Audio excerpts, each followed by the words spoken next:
900 km à travers le désert. Une route d'espoir et de drame. Chaque semaine, des centaines de voitures s'élancent à travers le Sahel, surchargées d'aspirants à l'exode.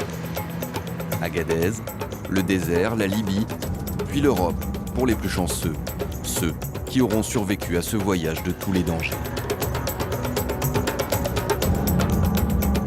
Nous avons suivi 3 de ces candidats à la traversée. Mamadou, 18 ans, vient de Guinée. Il rêve de faire sa vie en Angleterre ou en Allemagne. Aboubacar, 27 ans, est sénégalais.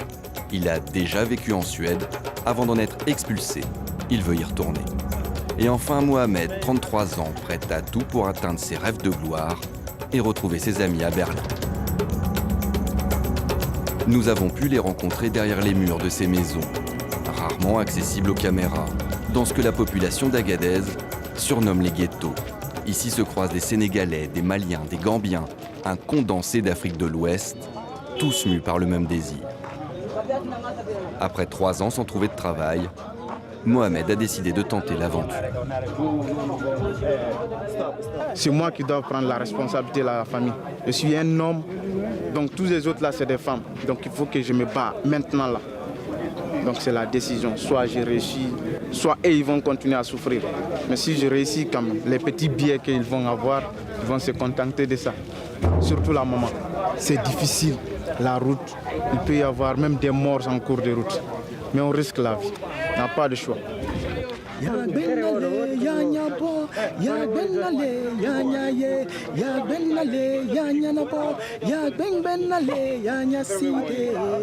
Dans ce chant en malinké, Mohamed évoque tous ceux qui, du président au plus pauvre, courent après la richesse.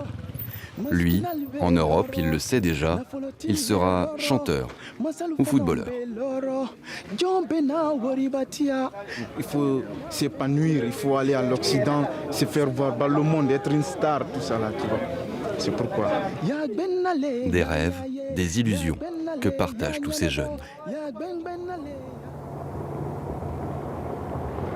Ici, à Agadez, l'ancien carrefour des caravanes et des civilisations, devenu la nouvelle plaque tournante de tous les trafics.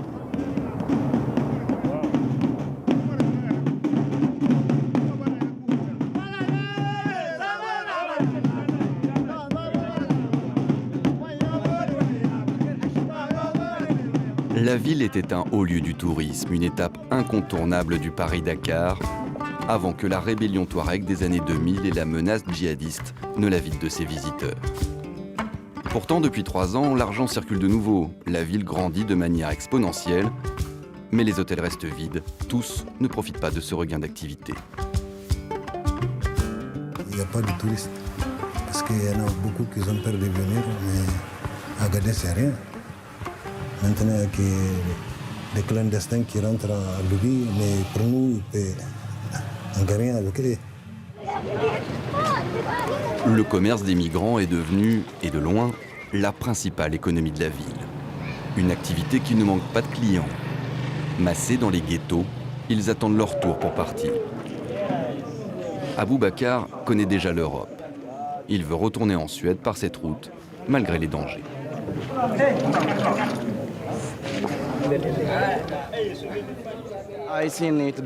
J'ai déjà vu beaucoup de gens mourir sur cette route pour rejoindre l'Europe, tu sais. Mais qu'est-ce qu'on peut faire? Qu'est-ce qu'on doit faire? On n'a aucune possibilité, tu sais, on n'a pas d'autre choix. Je sais que beaucoup de gens ici vont, enfin que certains peuvent mourir sur la route. On le sait tous, mais on essaye quand même. Essayer de s'inventer un avenir lorsque la vie dans le pays d'origine n'en offre pas. Tout est verrouillé comme ça, tu sais. Quand tu te réveilles le matin, tu te laves les dents, tu te prépares, tu t'assois, tu regardes les gens, tu sais. Ils ne font rien. Pourquoi? Parce qu'ils n'ont pas de boulot, ils n'ont rien à faire. Qu'ils soient diplômés ou non, le mirage européen les pousse vers l'aventure.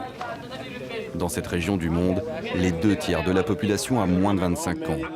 Sans travail, sans avenir, ces jeunes n'ont pas grand-chose à perdre. La monotonie de la journée est seulement interrompue par les 2 repas fournis par les passants. Pas de viande, pas de poisson, rien. On fait ce qu'on peut pour survivre. Nous sommes entre 150 et 200 personnes ici, avec 5 à 10 kilos de riz. Ce n'est pas assez pour nous tous. Le temps s'arrête. C'est l'attente et l'ennui. Il fait 45 degrés à l'ombre. Aboubacar est ici depuis 3 mois. Son sac est prêt.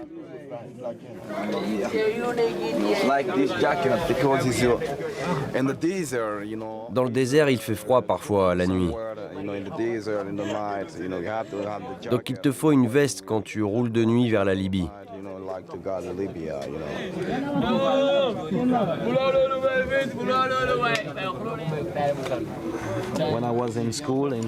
Quand j'étais à l'école en Suède, c'était mon livre, français-suédois, tu vois. Ça vous manque? Ouais, beaucoup. Je veux retourner à l'école. Mais qu'est-ce qui vous manque? L'école, les amis, tout me manque. Je veux devenir quelqu'un pour aider ce continent. Mais avant de partir, il faut trouver l'argent pour payer le passage jusqu'en Libye. La plupart ont déjà dépensé beaucoup pour arriver jusqu'à Agadez quand ils ne se sont pas fait voler leurs économies sur la route. Alors, tous guettent leur téléphone et l'annonce d'un transfert d'argent par leur famille. Je t'entends pas, je t'entends pas.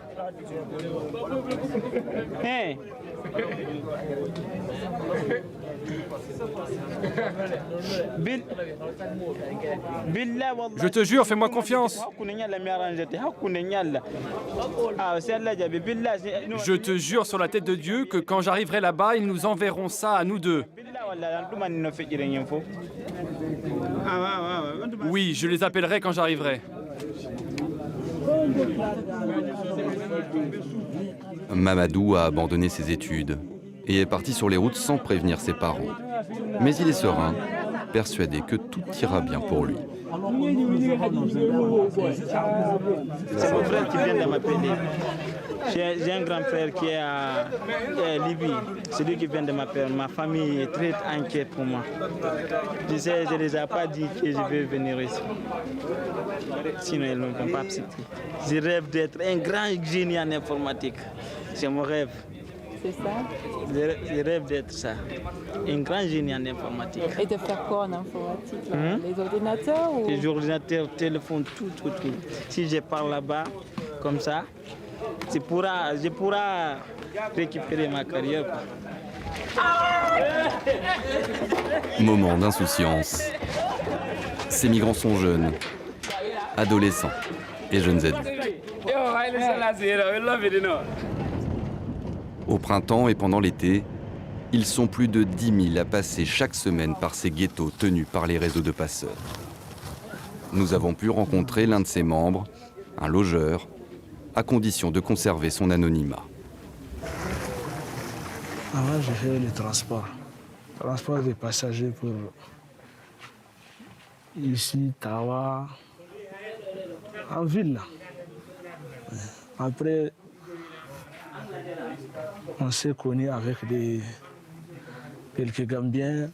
Je les ai aidés pour partir en Libye. Ils ont rentré en Libye, ils ont rentré en Europe. C'est eux qui m'ont amené les réseaux là. S'ils ont un frère qui vient là-bas, qui veut quitter, il leur donne mon numéro. Difficile de résister à la tentation. Ses revenus ont été multipliés par 5 depuis qu'il s'occupe des migrants. Après, on va discuter. Ok. C'est dans ce travail-là qu'on gagne quelque chose à manger. Quand les gens viennent, on les aide, ils partent, c'est ça. Si tout de suite s'arrête là, c'est fini. Nous, notre travail s'arrête. Au début, il y en a des tourismes. Nos parents ont fait ça, des tourismes. Les Européens viennent ici, ils partent en 2 heures. Maintenant, c'est arrêté.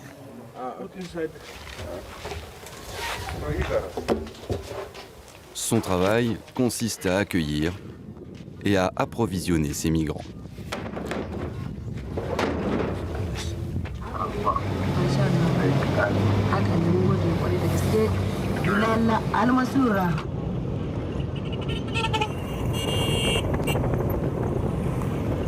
On va aller chercher de l'eau.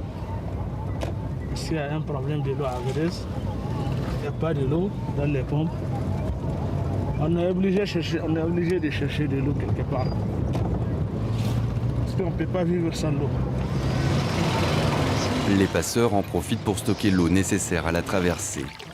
85 litres par voiture, par journée de route. C'est impossible même de se traverser. On ne peut pas laisser les gens partir sans l'eau. C'est impossible. Ça fait un jour seulement. C'est la vie ou la mort. L'activité est illégale, pourtant personne ne se cache. Ni les passeurs, ni les migrants. En fin de journée, quand la température est plus douce, ces derniers sortent se défouler à la périphérie de la ville. Comme Aboubakar et Mamadou, ces migrants viennent de pays membres de la CEDEAO, ce qui leur donne le droit de circuler librement en Afrique de l'Ouest.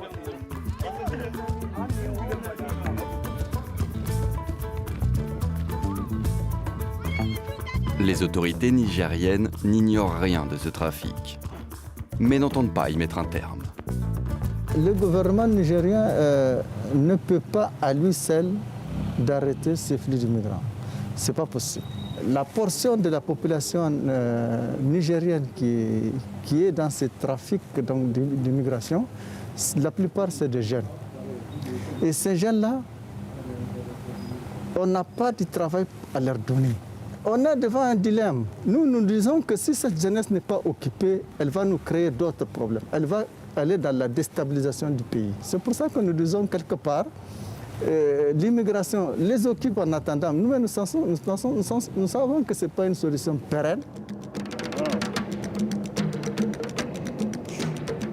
Personne ne veut ni ne sait vraiment comment stopper ou même freiner ce flot de migrants.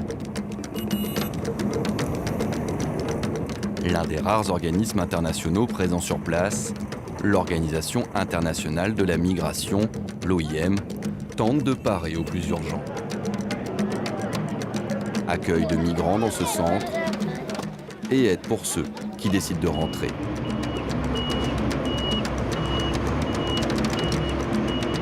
Un retour parfois volontaire, parfois imposé, comme pour ces migrants nigériens. Ils sont plus de 500 personnes entassées à l'arrière de ces camions, surtout des femmes et des enfants. Ils ont été expulsés d'Algérie dans le cadre d'un accord bilatéral.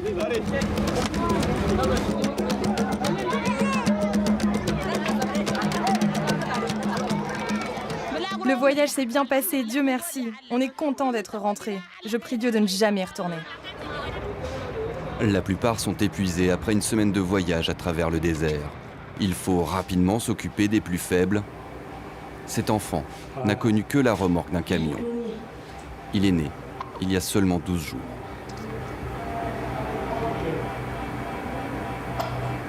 Là, ils vont se reposer et on va leur fournir l'instance complète tout de suite.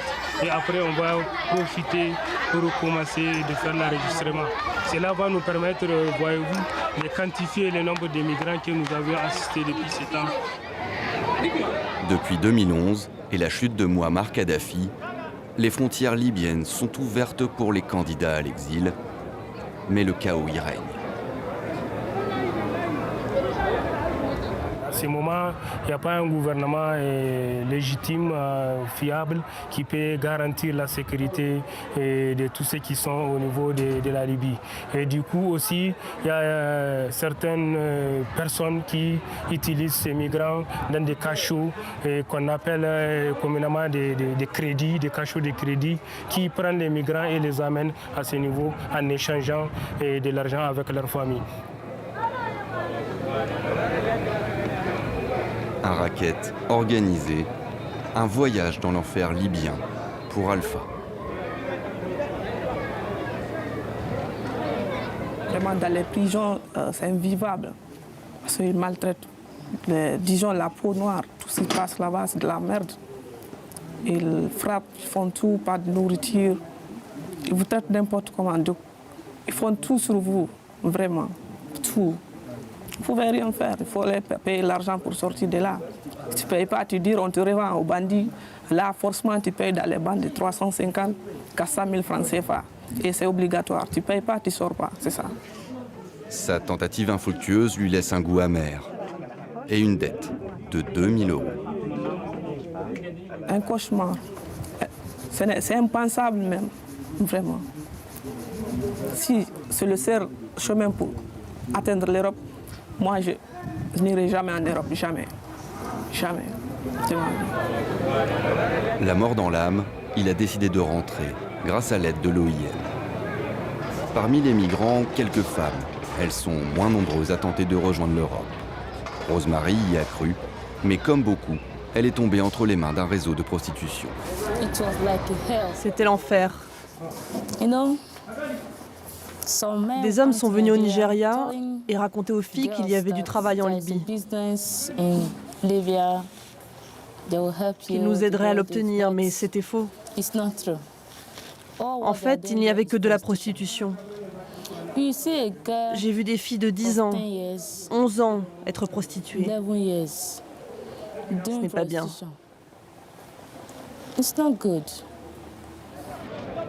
Des scènes d'horreur que racontent les rares survivants. Daouda, par exemple, avait presque réussi. Presque. C'est au moment de monter dans le bateau qui devait le mener en Italie qu'une violence inattendue s'est déchaînée. Lorsqu'on m'a attrapé vers Tunisie, ce jour-là, on a tué 300 et quelques personnes sur l'océan. Ils sont en train de figer les pirogues. 300 et quelques personnes. Ils nous tuent. À chaque fois, ils tuent les gens comme ça. Et ils vont les jeter dans le désert comme ça. Ou bien ils vont donner les chiens, leurs chiens. Ils tentent de surmonter ce traumatisme grâce à ce projet de l'OIM. Une formation, un diplôme et surtout un travail pour rentrer au village la tête haute. Ici, ils apprennent à fabriquer des pavés grâce à du sable et des déchets plastiques. Pour avoir des pavés, là où je suis fier de travailler pour avoir mon diplôme. Inch'Allah, si je gagne mon diplôme, je vais créer une formation entre moi-même pour former les gens. Encore au stade expérimental, l'OIM espère faire des émules. Seulement 70 personnes ont été formées. C'est sûr que c'est vraiment une petite partie des personnes qui passent dans le centre OIM, qui passent à Agadez. Mais ça peut avoir un impact plus important si chaque personne formée arrive à passer le témoin à d'autres personnes dans leur pays d'origine. Une goutte d'eau dans un océan inexorable de migrants. C'est le grand jour, celui du départ. Nous avons rendez-vous avec Mohamed, celui qui rêve de devenir chanteur. Il part ce soir. C'est le moment de retirer ses dernières économies pour payer son passage.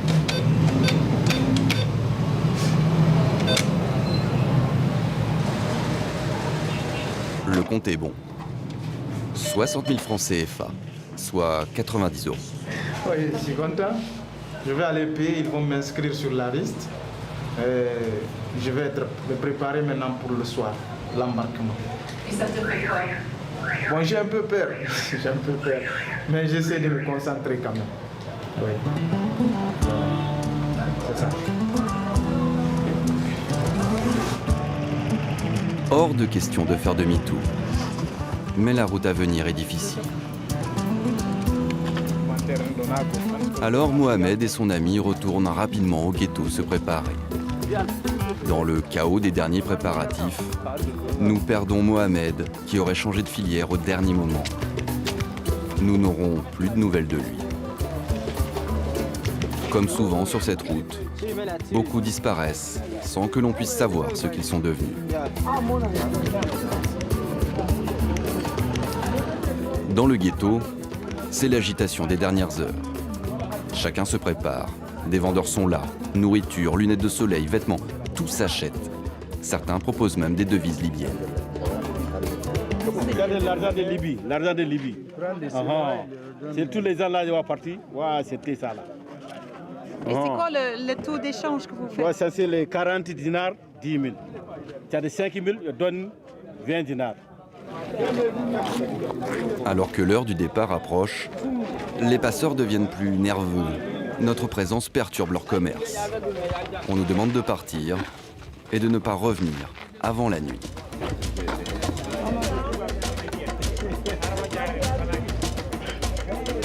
Les migrants sont alignés et ont été répartis en groupes par les passeurs. Dans les rangs, l'excitation se mêle à la peur, même si Mamadou refuse de l'admettre. J'impressionne, comme nous sommes nombreux, moi j'ai pas peur. La route est dure. Mais on se confie à Allah. Tu changes pas d'avis? Je change pas.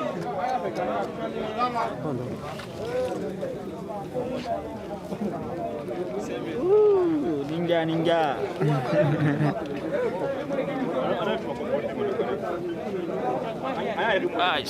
Comme ça. Super. Comme ça, je vais partir jusqu'au bout. Embarqué dans un pick-up, nous le perdons de vue. Une cagoule parmi les cagoules. Selon des migrants toujours présents à Agadez, il aurait réussi à rejoindre son frère en Libye. On y va, on y va. Va là-bas, mon gars. Pousse-toi avec tes gros pieds, tu prends toute la place.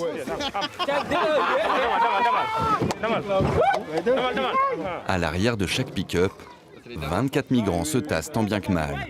Certains n'ont qu'un simple bout de bois pour se retenir d'une chute mortelle. Ces images, rares, permettent de mesurer l'organisation et l'ampleur de ce trafic.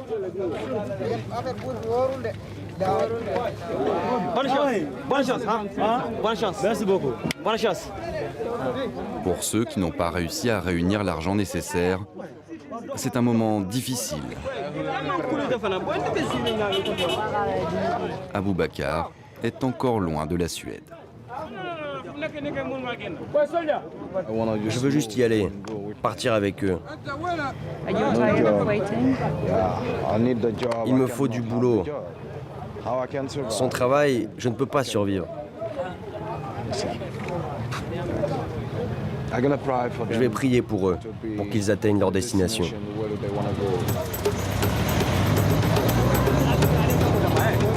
Le départ se fait de nuit, afin d'éviter la chaleur, mais aussi les checkpoints tenus par la police qui prélève sa dîme.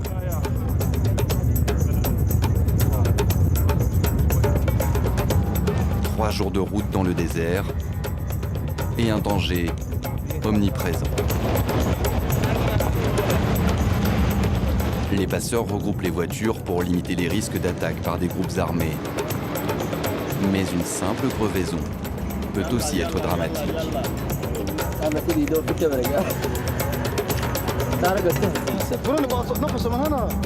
C'est dégonflé de ce côté-là. Oui, de ce côté, il y avait une bosse sur la route. Et les freins sentent aussi.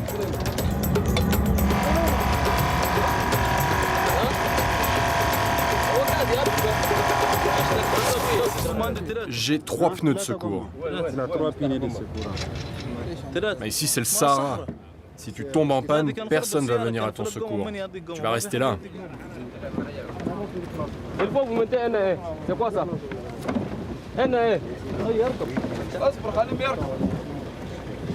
Chaque semaine a ses drames. Cette partie du désert est devenue un immense cimetière à ciel ouvert.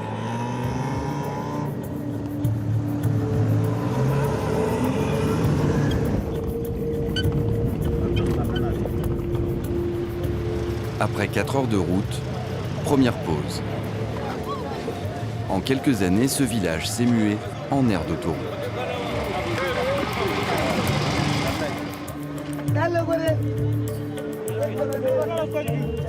Ici, tous dépendent de ce trafic. C'est le principal employeur et quasiment l'unique source de revenus.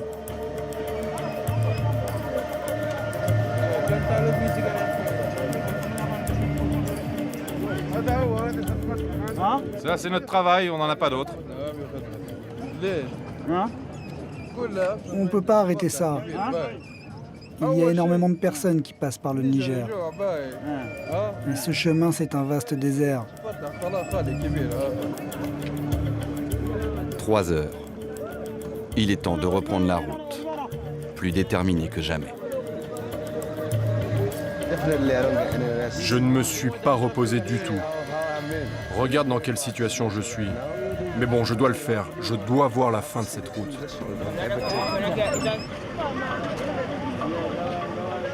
Mais rien n'indique que cette route est une fin.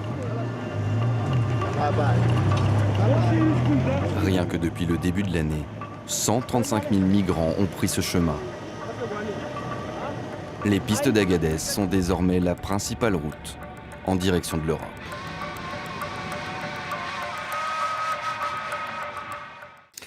Agadez, la porte de l'exil, voilà donc pour ce reportage qui éclaire sous un jour différent ce qu'en Europe on appelle la crise migratoire et qui jette sur les trottoirs des métropoles du vieux continent ces migrants économiques fuyant la pauvreté dans leur pays.